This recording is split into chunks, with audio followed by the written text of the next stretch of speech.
Hello and welcome to my channel. So let's start our last unit of macroeconomics, balance of payment. Balance of payment ये एक single unit 6 marks की है and carry 2 chapters. First one foreign exchange rate and another one balance of payment. Foreign exchange बहुत एक कह सकते हैं बहुत इंटरेस्टिंग चैप्टर है. ये जरूरी नहीं है सिर्फ वही लोग समझें जो लोग 12th में पढ़ रहे हैं, बाकी लोगों के लिए भी बहुत इंटरेस्टिंग चैप्टर है. तो स्टार्ट करते हैं अपने इस चैप्टर को. ठीक,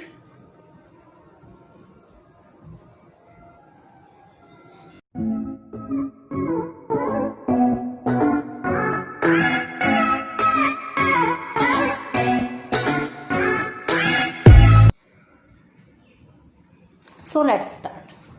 फॉरेन एक्सचेंज रेट. तो पहले तो ये होता है कि आखिर ये फॉरेन एक्सचेंज होता क्या है.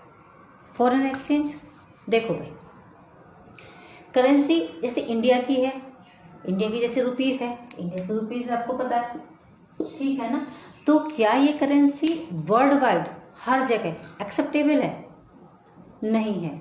इंडिया क्या, पाकिस्तान, नेपाल, श्रीलंका, कहीं इन सब की जगह की करेंसी वर्ल्ड वाइड एक्सेप्टेबल नहीं है. ठीक है. अब क्या करें? तो जब हम बाहर से अपना बिजनेस करते हैं, ठीक है, बाहर से इंटरनेशनल बिजनेस हो रहा है, फिर जब हमारी करेंसी में वो लोग रुपए लेने को नहीं तैयार हैं, फिर हम क्या करेंगे? उस कंडीशन में हमको अपने मनी को, अपनी करेंसी को उनकी करेंसी में चेंज करना होता है, एक्सचेंज करना होता है. ठीक है, बस. तो ये समझ जाइए, इसी को हम क्या कहते हैं? फॉरेन एक्सचेंज कहते हैं. ठीक है. अच्छा, अब आप दूसरी बात आ जाती है, तो क्या हमारी करेंसी उतनी ही वैल्यूएबल होती है जितनी वो वैल्यूएबल है? ऐसा नहीं होता, ऐसा नहीं होता. देखो, अच्छा, वैल्यूएबल अभी वाले क्वेश्चन भी आ जाता है कि भाई वैल्यूएबल क्यों नहीं होती, या फिर कहाँ की ज़्यादा वैल्यूएबल होती. भाई अगर आपका आउटपुट बहुत अच्छा है तो आप वैल्यूएबल है ना. अगर आपका आउटपुट बहुत अच्छा, उतना अच्छा नहीं है, प्रोडक्शन आप करते हैं पर उतना अच्छा नहीं है, तो फिर आप वर्ल्ड वाइड आपको लोग एक्सेप्ट नहीं कर सकते हैं. भाई बंदे में दम भी तो होना चाहिए कि लोग उसको एक्सेप्ट कर रहे हैं. ठीक है ना. तो ये ऐसी करेंसी होती है, कुछ सॉफ्ट करेंसी होती है और कुछ हार्ड करेंसी होती है. सॉफ्ट करेंसी जैसे इंडिया की करेंसी है ना, वो करेंसी जो वर्ल्ड वाइड एक्सेप्टेबल नहीं होती है, that is called soft currency. Hard currency जैसे डॉलर है, यूरो है ना, ये करेंसी कैसी होती है? ये हार्ड करेंसी होती हैं, ये वर्ल्ड वाइड एक्सेप्टेबल होती हैं. आपको देगा कोई, आप भी ले लो तो फटाफट. समझ गए? तो फिर फॉरेन एक्सचेंज कहाँ आता है? फॉरेन एक्सचेंज जैसे हम इंपोर्ट और एक्सपोर्ट करते हैं, जैसे हमने इंपोर्ट किया या हमने एक्सपोर्ट किया, एक्सपोर्ट कर रहे हैं या इंपोर्ट कर रहे हैं, तो जो भी फॉरेन करेंसी में हम ट्रांजैक्शन करेंगे, है ना, यहाँ से रुपये जाएगा, या से हमने सामान खरीदा, है ना, तो उसमें जो हम रुपये देंगे वो हमारी इंडियन रुपी में नहीं जाएगा, वो जाएगा फॉरेन करेंसी में ही. तो उसे हमें कन्वर्ट करना होता है, उसे हमें एक्सचेंज करना होता है. तो फिर फॉरेन एक्सचेंज रेट की एक सिंपल सी डेफिनेशन हम बता दें, the rate at which foreign currency is exchanged, ठीक है, विद नेशनल करेंसी, या फिर नेशनल करेंसी को फॉरेन करेंसी में जिस रेट में कन्वर्ट किया जाता है उसे हम क्या कहते हैं? फॉरेन एक्सचेंज रेट कहते हैं. जैसे समझो, देखिए हमने एक लिखा हुआ है, ये डॉलर का लेटेस्ट अमाउंट है, माने 74.93 रुपये अगर देंगे तो हमारे पास $1 आएगा. समझ गए? बस यही रेट होता है, इसी को हम क्या कहते हैं? फॉरेन एक्सचेंज रेट कहते हैं. समझ गए? डॉलर ही क्यों? क्योंकि डॉलर एक ऐसा जिसे हम कह सकते हैं ऐसा एक करेंसी है जो वर्ल्ड वाइड एक्सेप्टेबल है, इसलिए डॉलर से इसको कंपैरिजन किया जाता है या फिर डॉलर के थ्रू उसको देखा जाता है. समझ गए? चलते हैं आगे, और कुछ चीज़ें बताते हैं आपको. देखो, ये क्या होता है? एक फॉरेन एक्सचेंज, इसको हम फॉरेन करेंसी भी कह सकते हैं. ठीक है. डोमेस्टिक करेंसी में इसको एक्सचेंज किया जाता है, इसलिए इसको external value of domestic currency भी कह सकते हैं. कि हमारी एक्सटर्नल वैल्यू कितनी है? इंटरनल वैल्यू तो हमको पता है कि रुपीज़ की वैल्यू क्या है इंडिया में, कि 100 रुपये का नोट है तो 100 रुपये के बराबर की वैल्यू है उसकी वैल्यू बाहर कितनी है? ठीक है, उस 100 रुपये की वैल्यू बाहर कितनी है, इसी को हम क्या कहते हैं? फॉरेन करेंसी या फॉरेन एक्सचेंज कहते हैं. इसीलिए इसको क्या नाम दिया गया? External value of domestic currency नाम दिया गया। ठीक है, अब और आगे बताते हैं। अब भाई बात आ जाती है कि फिर हम क्या करती है, गवर्नमेंट क्या करते हैं सब लोग मिल करके कि ना ये फॉरेन करेंसी, ये जो एक्सचेंज का जो चक्कर है, सब अभी समझ नहीं आ रहा होगा कि कैसे हम चेंज कर लेते हैं। ये किसने फिक्स किया कि 74.93 हम रुपये देंगे तब जा करके $1 हमारे पास आएगा। भाई क्यों ज़रूरत होती है इस चीज़ की हमारे पास। ठीक है, सुनो तो फिर देखो, एक सिस्टम बनाया हुआ है, सब लोगों ने, पूरी कंट्री मिलके लोगों ने, सबने सिस्टम बनाया कि भाई ये कैसे किया जाएगा इसको, है ना। तो सिस्टम में सबसे पहले तो ये आ गया, एक उन्होंने बहुत एक सिंपल सी चीज़ निकल, एक तो फिक्स एक्सचेंज रेट कर दिया उन्होंने कहा कि ठीक है एक्सचेंज रेट को फिक्स कर देते हैं। अब फिक्स कैसे किया, फिक्स किया इन्होंने भी यहाँ पर दो इन्होंने अप्लाई की। एक तो gold standard system of exchange, उन्होंने कहा गोल्ड को रख लेंगे, है ना, और गोल्ड के हिसाब से एक्सचेंज की रेट को फिक्स कर देते हैं। जैसे $1 में 2 ग्राम गोल्ड, है ना, अगर इसमें 3 ग्राम गोल्ड, उसमें 4 ग्राम गोल्ड, इस तरीके से उन्होंने सेट किया, फिक्स कर लिया। गोल्ड को क्यों लिया गया, क्योंकि गोल्ड एक वर्ल्ड वाइड और एक्सेप्टेबल मेटल है, वो बहुत प्रीसियस है, पूरे वर्ल्ड में सब इसको एक्सेप्ट करते, इसलिए गोल्ड को लिया गया। आपको ये भी पता होगा जो आरबीआई प्रिंट करता है रुपीज़ को, उसमें गोल्ड को पहले गिरवी रख दिया जाता था, उसके बाद उतने नोटों को प्रिंट किया जाता है। ठीक है, तो gold standard system of exchange निकाल लिया, क्लियर। तो अब गोल्ड के हिसाब से और एक्सचेंज को फिक्स कर दिया गवर्नमेंट ने, इसमें कोई चेंजेस नहीं करेगा, गवर्नमेंट जो कहेगी वही करना पड़ेगा हमको। ठीक है, उन्होंने कहा भाई 2 ग्राम में $1 मिलेगा, तो ठीक है 2 ग्राम रखो और $1 ले लो, क्लियर। अच्छा, अब क्या प्रॉब्लम हुई भाई, यहाँ पर गोल्ड, यहाँ पर क्या हुआ, गोल्ड इस एक वैसी भी स्कैरिसिटी में बहुत ज़्यादा दिक्कत आने लगी, तो थोड़ा उन्होंने और चेंज कर दिया। उन्होंने क्या किया, एक ब्रेटन वुड सिस्टम लेकर के आए, एडजस्टेबल पैक सिस्टम, है तो गोल्ड का ही, लेकिन यहाँ पर इन्होंने थोड़ा सा चेंजेस कर दिया। Brayton would system, Brayton would का नाम क्यों दिया गया, क्योंकि ये यूएसए में एक जगह है जहाँ पर ये समझ लीजिए एसोसिएशन या फिर यहाँ पर ये कॉन्फ्रेंस हुई थी कि यहाँ पर थोड़ा भाई इसमें जो गोल्ड स्टैंडर्ड कर रखा है इसमें थोड़ा चेंजेस कर लो भाई, गोल्ड बहुत वैसे भी इतना कम है और लिक्विडिटी में नहीं आ पाता है, इसकी वजह से थोड़ा सा यहाँ पर चेंजेस कर दिए गए। यहाँ पर डॉलर को ले लिया गया कंपैरिजन करने के लिए या करेंसी को फिक्स करने के लिए, डॉलर, और अल्टीमेटली है तो गोल्ड, लेकिन गोल्ड के साथ उन्होंने बीच में क्या किसको ले लिया गया, डॉलर को ले लिया गया। ठीक है, माने जैसे हमने लिख दिया यहाँ पर कि $1 है तो इजिकल टू कितना होगा, 74.93 रुपीज़ आपको देने ही पड़ेंगे। फिक्स हो गया, एकदम फिक्स, इसमें अब चेंजेस नहीं होंगे। गोल्ड के साथ या फिर ये ब्रेटन वुड सिस्टम, इसमें थोड़ा सा चेंजेस कर करके उन्होंने इसको कर लिया। सारे लोग मिल गए थे यहाँ पे, पूरे जितने भी कंट्री के लोग थे इसमें, है ना, सब कंट्री ने मिलकर के ये डिसाइड किया था। डिसाइड कब हुआ था, ये आईएमए बना था, इंटरनेशनल मॉनेटरी फंड, 1945 में, तब ये डिसाइड किया गया था, क्योंकि तभी ग्लोबलाइजेशन हुआ था और हमारा बिजनेस जो है वो बाहर की साइड पे बढ़ने लगा था, तो एक्सचेंज और वो इम्पोर्ट और एक्सपोर्ट हो रहे थे, उस टाइम पर इसकी ज़रूरत पड़ी थी। वैसे इसकी कोई ज़रूरत नहीं पड़ती, लेकिन क्यों, अगर आप अपना सामान बाहर भेजना चाहते हैं और बाहर से सामान अंदर लेकर के आना चाहते हैं तो भाई फॉरेन एक्सचेंज तो आपको करना पड़ेगा। समझ गए आप मेरी बात को। चलिए, फॉरेन एक्सचेंज आपने कर लिया, अब क्या हुआ, है ना, ये तो फिक्स चीज़ थी, ये जो जहाँ पे फिक्स मतलब फिक्स, अब फिक्स में दिक्कत आने लगी,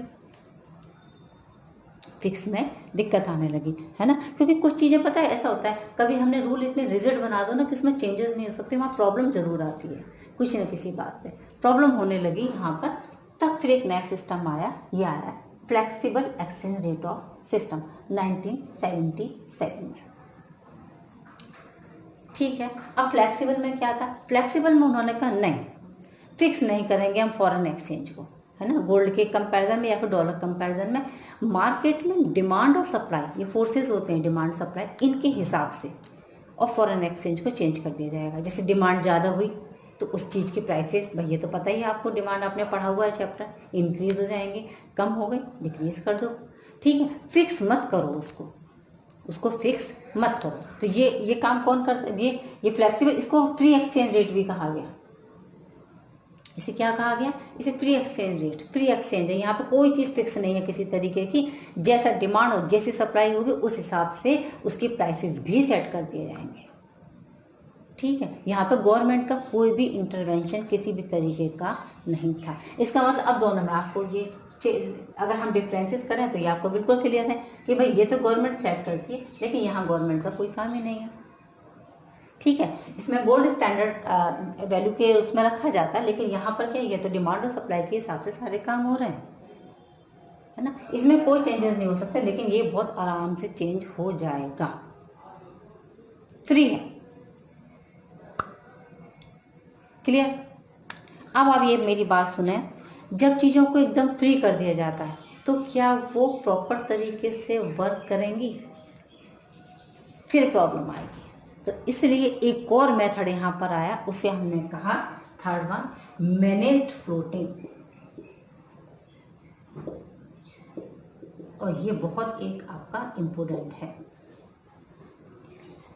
मैनेज्ड फ्लोटिंग क्या, दोनों का मिक्सचर, फिक्स्ड प्लस फ्लेक्सिबल। अब फिक्स प्लस फ्लेक्सिबल कैसे, देखो रेट फिक्स होगी लेकिन उसमें फ्लेक्सिबिलिटी भी होगी। फ्लेक्सिबिलिटी कैसे होगी और कौन करेगा फ्लेक्सिबिलिटी, ये करेगी हमारी सेंट्रल बैंक आरबीआई, उसको सारे राइट्स दे दिए गए, ठीक है ना। रेट तो सेट कर दिया, फिक्स भी हो गया, लेकिन डिमांड और सप्लाई के हिसाब से आरबीआई उसमें चेंजेस कर सकता है बहुत आराम से, ठीक है ना। अब कैसे चेंज कर सकता है, देखो जैसे डिमांड कम हुई या ज़्यादा हुई तो सिक्योरिटीज को सेल करना या फिर अपने पास रखना। जैसे मार्केट में माना अगर डॉलर के प्राइसेस, जैसे इस टाइम पे ये समझ एक चीज़ बता रहे हैं बहुत बढ़िया सी, जैसे अभी $1 में हमको, अभी $1 के लिए हमको इतने रुपए खर्च करने पड़ते हैं, ठीक है। अगर ये ऐसा हो जाए इससे 70 रुपए पे आ जाए, आरबीआई क्या करेगी, अरे सस्ता हो गया खरीद डालो, क्या कर रही, यहाँ पे इसको बाय करना स्टार्ट, इसको नहीं सॉरी डॉलर को ये बाय करना स्टार्ट कर देती। बाय क्यों किए जाते हैं, क्योंकि फॉरेन की एक्सचेंज जो होती है, फॉरेन जो करेंसी होती है उसे अपने पास रखते, समझ लो हमारा एक खजाना बन जाता है, ट्रेजरी होती है वो हमारे पास, कि जितना ज़्यादा फॉरेन एक्सचेंज हमारे पास इकट्ठा है, ठीक है, ये हम अपने इसको लेना शुरू कर देंगे। अब लेने शुरू कर देने से क्या होता है, मार्केट में डॉलर की डिमांड बढ़ जाएगी, मार्केट मतलब इंटरनेशनल मार्केट में, बात समझ रहे हैं मेरी आप, इंटरनेशनल मार्केट में, और डॉलर की डिमांड बढ़ गई, बहुत ज़्यादा डॉलर, बहुत ज़्यादा डॉलर, बहुत ज़्यादा डॉलर, क्या होगा, डॉलर की कमी पड़ जाएगी, और वापस क्या करेंगे वो लोग, डॉलर के प्राइसेस को वापस बढ़ा देंगे, तुरंत ही डॉलर 71, 72, 73, 74 इस तरीके से होना स्टार्ट हो जाएगा। और माना अगर डॉलर अपनी वापस इसी कंडीशन पे आ गया, क्या करती है वो, यहाँ पर अगर इस कंडीशन पे है तो भैया सेल करना स्टार्ट कर दो, थोड़े से बेच दो, पैसा ले लो, अगर कमी पड़ रही है इस टाइम पे कम है तो ले लो। यही तो गोल्ड के साथ होता है, गोल्ड के प्राइसेस बढ़ते हैं, क्यों बढ़ते हैं, क्योंकि लोग इन्वेस्ट कर रहे हैं उसमें, लोग खरीदे जा रहे हैं, खरीदे जा रहे हैं, खरीदे। कोविड के टाइम पे क्या हुआ है, 40,000 से और कहाँ पहुंचा है गोल्ड, क्यों पहुंचा,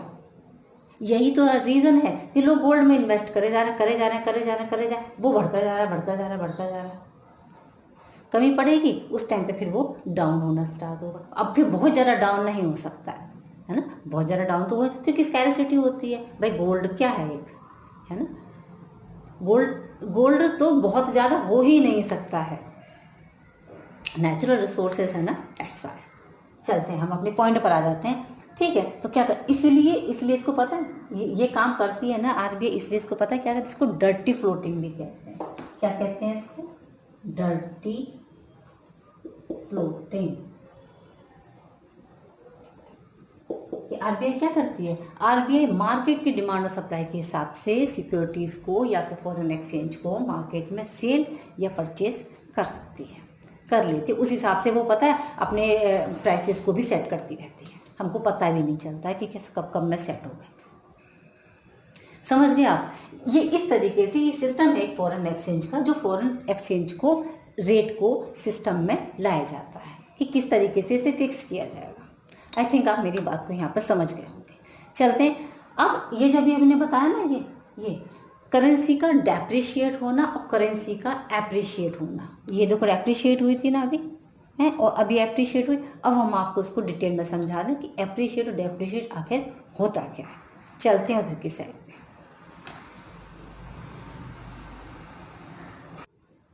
सो let's continue our topic, equilibrium rate of exchange. Equilibrium means equal हो जाना, ठीक है। इक्विलिब्रियम सब जानते हैं, मैक्रो इतना आप तो लास्ट पे आ गए। Equilibrium you know very well. The condition is equal to supply is equal to with demand, but at this point supply means foreign exchange. Supply of foreign exchange is equal to demand of foreign exchange in the international market also, ठीक है।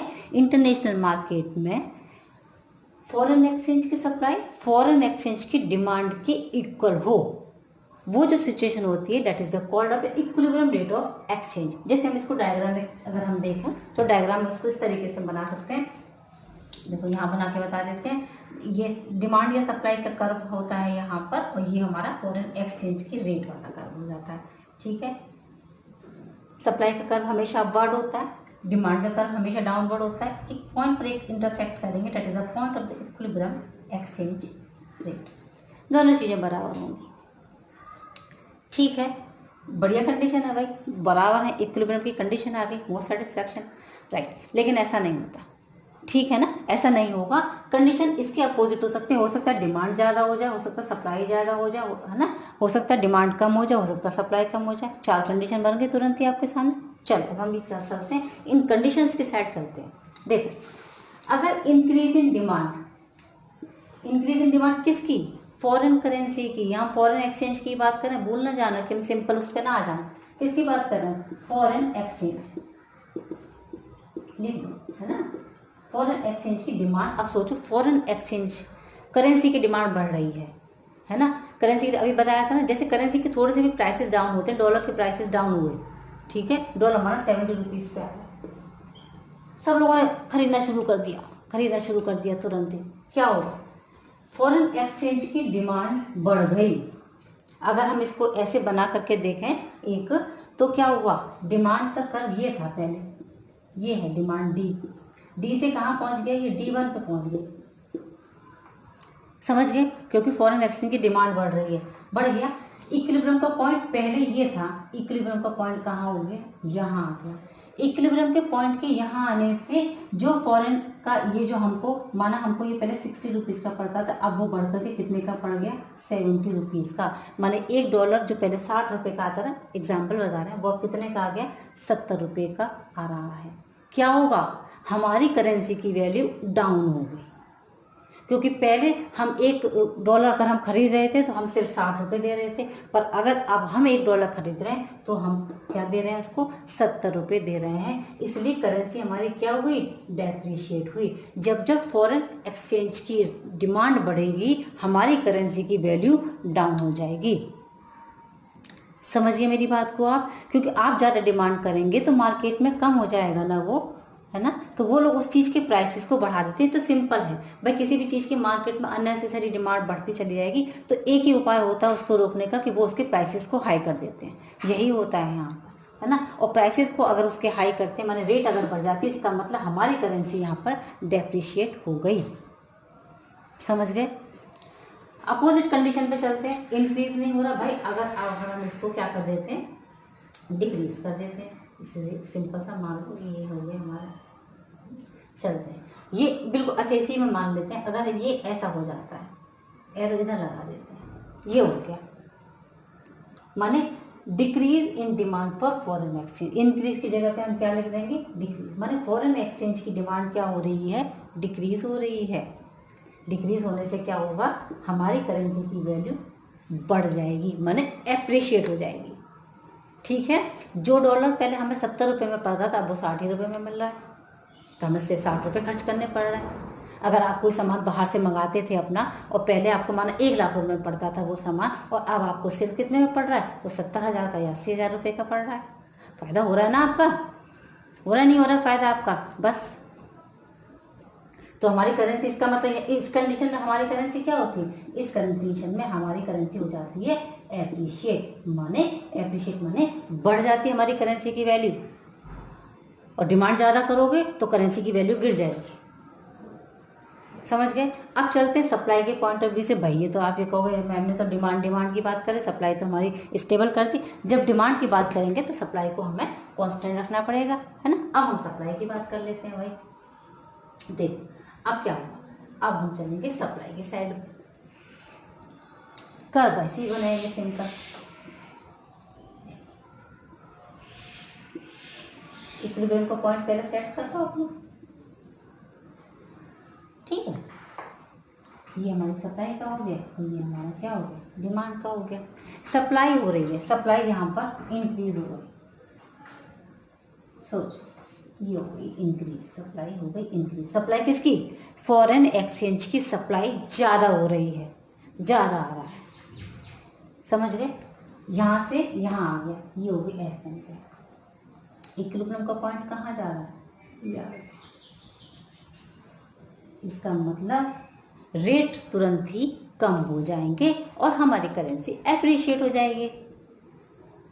समझ गए। इसका मतलब supply का rate के साथ directly relationship होता है। सप्लाई बढ़ेगी, हमारा तुरंत एप्रिशिएशन हो जाएगा उधर पे। समझ गए। सप्लाई के बढ़ने के साथ भी सप्लाई बढ़ी हमारी तो हमारे रेट भी क्या हो गए। और पहले यहाँ पे मिलता था हमारा 70 रुपये का, अब वो 60 रुपये में मिल रहा है। इसका मतलब हमारी करेंसी यहाँ पर कैसी हो गई, एप्रिशिएट हो जाती है। करेंसी हमारी क्या हो गई, एप्रिशिएट हो गई।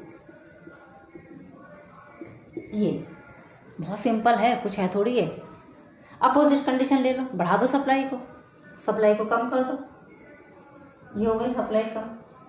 क्या होगा, रेट बढ़ जाएंगे, हमारी करेंसी डेप्रिशिएट हो जाएगी।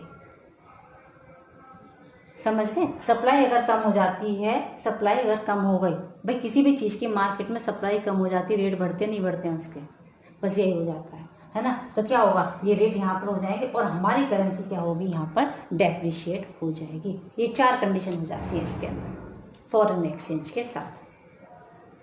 आई थिंक आपको समझ में आ गया होगा। नहीं समझ में आता तो 2 एक बार और आप चीज़ों को देखेंगे, समझेंगे, वीडियो को पॉज करके देखेंगे, समझ में आ जाएगा। ठीक है। बहुत सिंपल वर्ड्स में हमने बात को समझाया, आपको कोशिश की है, कोशिश मेरी साइड से हो रही है बाकी ठीक है। आगे देखें। Doesn't matter how slowly you are, बिल्कुल मैटर नहीं करता कि आप कितना स्लो चल रहे हैं। चलते जाएं, एक दिन आप डेफिनेटली अपनी मंजिल पर पहुंच जाएंगे, बट डोंट स्टॉप, रुके नहीं। ठीक है ना। चलें आगे। अब चलते हैं भाई, ये सब हम पढ़ रहे हैं, आखिर हमें फॉरेन करेंसी की जरूरत ही क्यों है। पॉइंट पर आ जाते हैं सीधे। वाई फॉरेन करेंसी डिमांडेड, क्यों डिमांड करते हैं हम फॉरेन करेंसी की। बहुत सारी चीज़ें हैं इसके साथ। तो अब चलते हैं हम उधर साइड पे।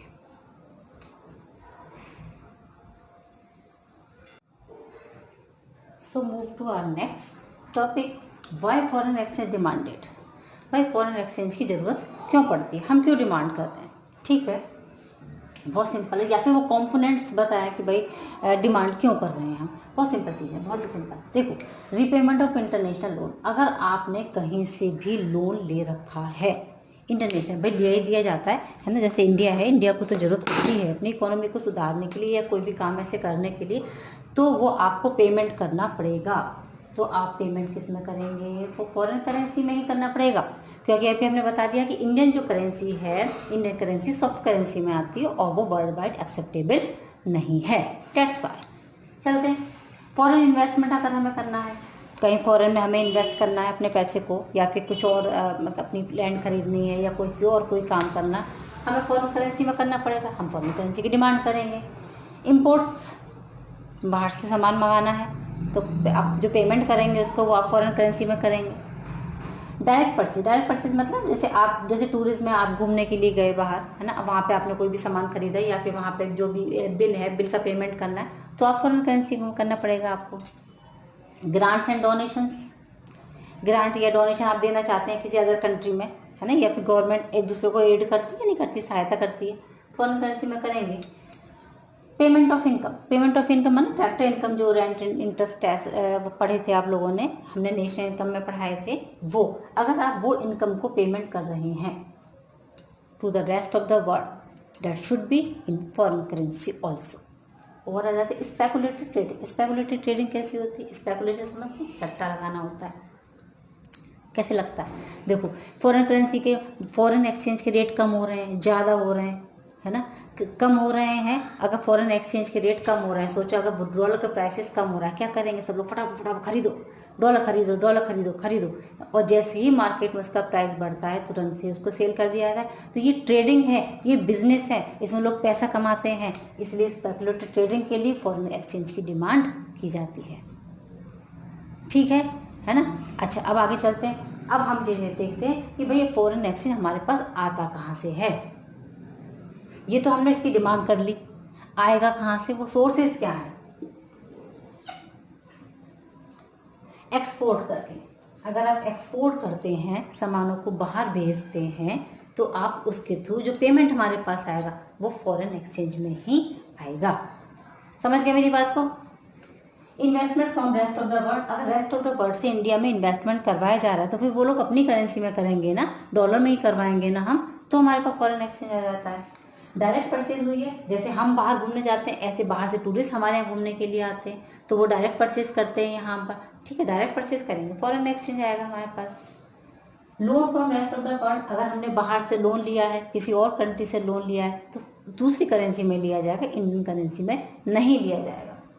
ग्रांट या डोनेशन आया है ना। इनकम रिसीट्स हुई है, सेम इनकम की वाली, payment of income, factor income अगर हमारे पास आई है तो वो भी किस में आएगी? फॉरेन एक्सचेंज में आएगी।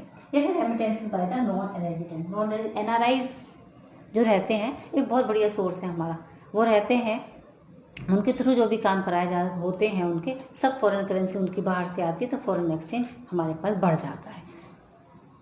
समझ गए? फॉरेन सप्लाई, ये जो रहती है हमारी सोर्सेज फॉरेन एक्सचेंज की सप्लाई, और इसमें दोनों में एक पॉजिटिव रिलेशनशिप अभी बताया था हमने आपको। अगर सप्लाई बढ़ती है तो इसकी डिमांड भी बढ़ जाती है तुरंत। समझ गए आप मेरी बात को? क्योंकि रेट में फ़र्क आ जाता है ना, रेट कम हो जाते हैं, रेट कम होने की वजह से उसकी यहाँ पर डिमांड भी बढ़ जाती है। अब चलते हैं हम आगे। हम बात करेंगे एक्सचेंज मार्केट की, फॉरेन एक्सचेंज मार्केट की। वो मार्केट, वो प्लेस जहाँ पर इस फॉरेन एक्सचेंज को यानी कि फॉरेन करेंसी को कन्वर्ट किया जाता है। क्योंकि ऐसी कोई दुकानें नहीं होती हैं जहाँ पर हम इसको कन्वर्ट कर लें फटाफट से। तो वो कौन सी जगह है, वो कौन सा प्लेस है जहाँ पर इसको कन्वर्ट कर लिया जाता है। ठीक है, तो चलते हैं अब हम उसकी साइड पर। Now move to the last topic of this video, foreign exchange market। भाई मार्केट क्या होता है? मार्केट एक वो प्लेस होता है जहाँ पे सेलर और बायर दोनों लोग होते हैं, अपने अपने पसंद का सामान खरीदते हैं, एक बेचता है, एक खरीदता है। हम यहाँ बात कर रहे हैं फॉरेन एक्सचेंज मार्केट की। तो इसका मतलब ये वो जगह हो गई जहाँ पर फॉरेन की करेंसी को एक्सचेंज किया जाएगा, कंट्री वाइड। सिर्फ किसी भी कंट्री की करेंसी को उस जगह पर आकर के आप एक्सचेंज कर सकते हैं। ठीक है, number of buyers, number of sellers होते हैं यहाँ पर। वो जो प्लेस होता है उसे फॉरेन एक्सचेंज मार्केट हम कह सकते हैं। क्या काम होता है भाई? फंक्शंस क्या है? ट्रांसफर फंक्शन, ट्रांसफर करने का काम करता है। मनी को यहाँ से लेकर फॉरेन की किसी भी कंट्री में आपको भेजना है, ट्रांसफर करने का काम, या वहाँ से लेकर यहाँ पर लेकर के आने का काम कौन करेगा? ये मार्केट करता है। पॉइंट आ जाता है दूसरा, ये क्रेडिट फंक्शन भी देता है। ठीक है, क्रेडिट की फैसिलिटी भी है भाई। अगर आप सामान ले सकते हैं, आप सामान भेज सकते हैं, आप पेमेंट बाद में करा दें। ठीक है, और देता है ये थर्ड वन, हेजिंग फंक्शन। अब ये हेजिंग फंक्शन क्या होता है? देखो, पहले ये समझा दे, इसमें हेजिंग फंक्शन ऐड है। ये जिसकी फॉरेन एक्सचेंज के दो काइंड है, एक तो होता है स्पॉट मार्केट और एक होता है forward market. Spot market daily basis का, जैसे डेली नेचर का रहता है। स्पॉट मार्केट जैसे नाम से क्लियर है, एट ए स्पॉट, बिल्कुल तुरंत अगर पेमेंट करना हो तो आप स्पॉट मार्केट में ही आपका पेमेंट होगा, बिल्कुल तुरंत। तो एक्सचेंज रेट भी तुरंत वाली ही सेट हो जाती है। जैसे इस टाइम पे हमारा 70.1 रुपये रेट चल रहा है, तो आप 70.1 रुपये के हिसाब से ही आपको पेमेंट कर देंगे, बिल्कुल तुरंत हो जाएगा। Spot market, spot rate of exchange चलता है इसमें। ठीक है, फ्यूचर ट्रांजैक्शन नहीं होते इसमें कोई भी। आपको हैंड टू हैंड जो काम जैसे अपने यहाँ कैश ट्रांजैक्शन होता है, सेम होता है। ठीक है, चलते हैं फॉरवर्ड मार्केट के साथ। फॉरवर्ड मार्केट नाम से क्लियर है, इसमें साइन तो हो जाएगा तुरंत, लेकिन मैच्योर होगा आपको थोड़े टाइम बाद जा करके, है ना। इसी में हो जाता है क्या चीज़, हेजिंग फंक्शन। हेजिंग फंक्शन क्या होता है, देखो तो हम ये सोचे कि आज साइन हुआ है तो जो रेट आज लगे हुए हैं, है ना, प्रोटेक्शन कैसे मिलेगा भाई। अब ये तो रेट पूरे दिन में कितनी बार चेंज हो जाते हैं, फिर कल कुछ और हो गया, परसों कुछ हो गया। तो इसमें क्या होता है, जब मैच्योर होता है उस टाइम तक फॉरेन एक्सचेंज को आप चेंज कर सकते हैं, इतना प्रोटेक्शन दे दिया जाता है। ठीक है, इसी को कहते हैं हेजिंग फंक्शन। ये हेजिंग फंक्शन भी देता है। ठीक है, जब मैच्योर होगा माने जब डिलीवरी होगी पैसे की उसकी, है ना, जो भी आपका सामान होगा, तो उस पर जब उस टाइम पर जितने रुपए की करेंसी आपकी चल रही होगी, रेट आपका चल रहा होगा, उसमें ही आपका पेमेंट यहाँ पर हो जाएगा। इसमें तो तुरंत वाला पेमेंट होता है, इसमें आपका फ्यूचर पेमेंट हो जाएगा उसी रेट के हिसाब से जो रेट उस टाइम पे चल रहा है। साइन भले ही आज आपने कर दिए।